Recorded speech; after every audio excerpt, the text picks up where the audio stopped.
Hi everybody, welcome back to the Atheopaganism YouTube channel, and welcome to spring if you're in the northern hemisphere, or to autumn if you're in the southern. It's a beautiful season either way, and I hope that you're enjoying it and having a lovely time. Today we're going to take kind of a big picture approach to Atheopaganism stuff. A lot of the things that you'll see on this channel are about specific techniques or ritual practices or observances of a given full moon and its meaning relative to the Atheopagan principles. All that's really great stuff. But I wanted to talk a little bit about what's really fundamentally different about paganism generally and Atheopaganism specifically relative to what I call the overculture.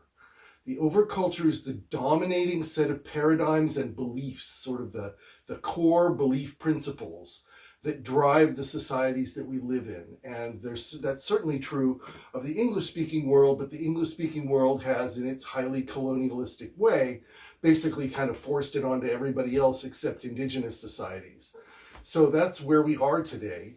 And I wanted to talk a little bit about what the contrast is between the values that we espouse in Atheopaganism and those that are promulgated by the dominant culture, the overculture. So, these ideas are so deeply sewn into the way that we live in our societies that most of us don't even really think about the possibility that they're only ideas, rather than that they're just the way of the world, that they're natural laws. So, for example, subscribers to these assumptions believe that they are inherently entitled to certain kinds of rights, like property rights and security and religious rights and speech rights and so forth.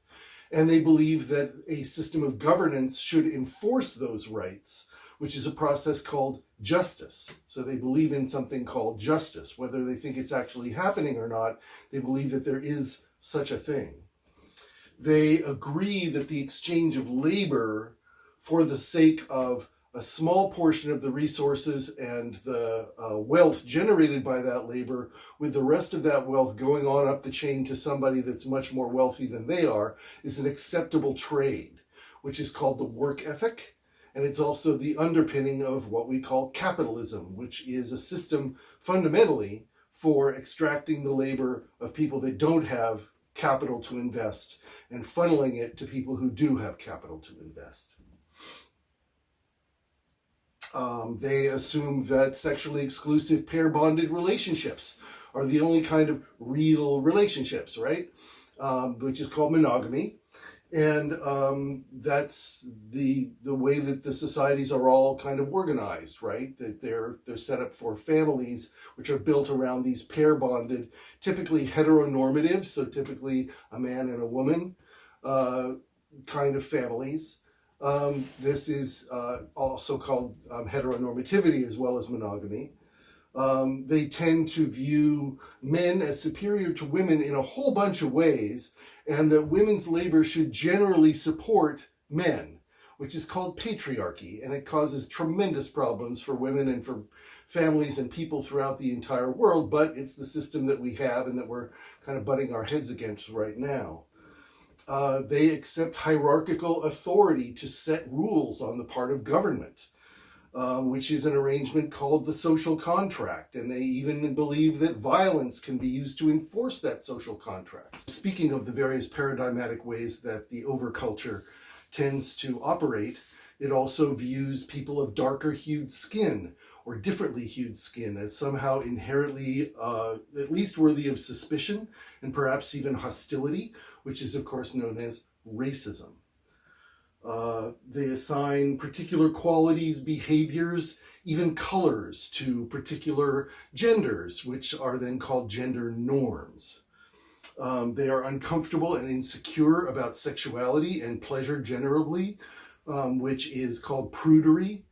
And that leads them to condemn those who openly enjoy pleasure and sexuality as somehow morally suspect and as hedonists, which is considered to be a bad thing in these cultures.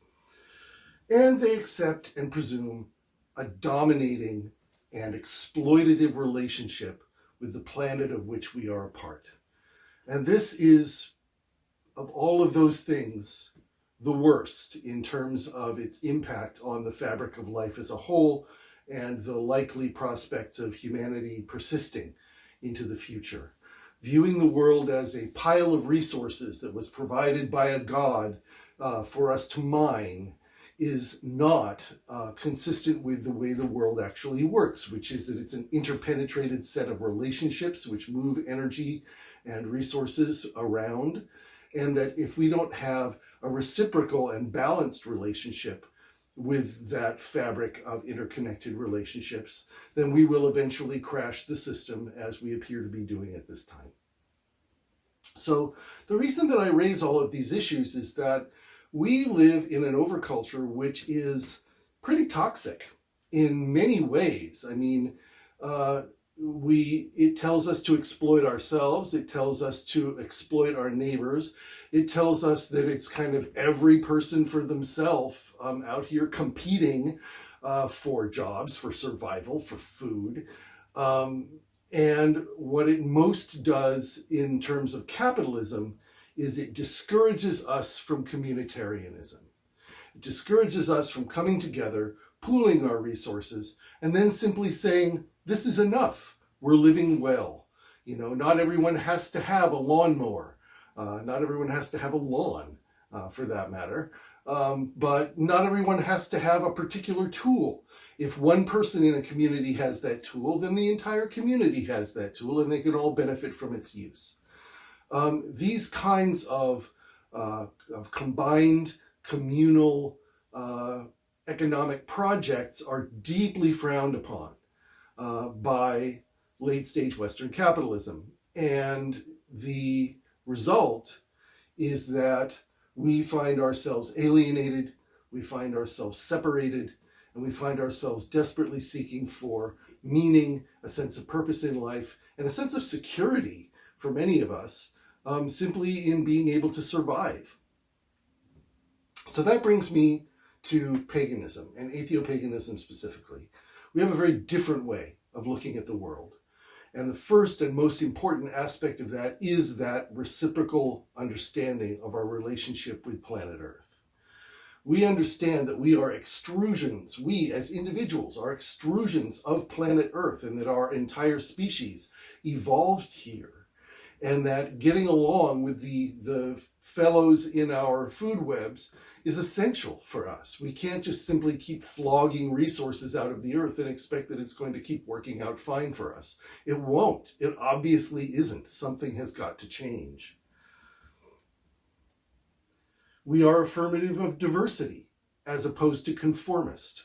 And that means diversity along many, many axes, along sexual orientation, along skin tone, along neurodivergence, along ethnicity, gender, ability, body shape, you name it. Everyone is worthy of respect and honor, and as worthy of survival and resources and opportunities to thrive as anyone else here on the planet. And that is a core value that we hold as Atheopagans. We affirm the inherent worth of every person, and we do not believe in original sin, which is used as a way of fomenting shame in people over nothing. The idea being that they were already born soiled. They were already born having to fix something about themselves, which is just a tragically toxic way of teaching children and of operating a society. We are body, pleasure, and sexuality positive, as opposed to shame-based, which is very, very different than the mainstream culture. I mean, the reason that I had my fan fall a minute ago and had to interrupt the video was because the fan is taped over a painting of a naked woman, which can't go on YouTube. How weird is that?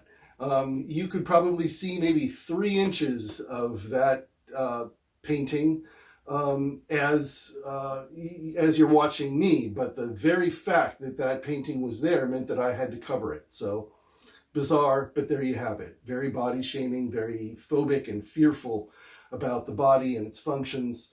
That's the overculture. Atheopaganism is not. We believe that the body is sacred, and that the functions of the body are natural and normal and nothing to be ashamed of.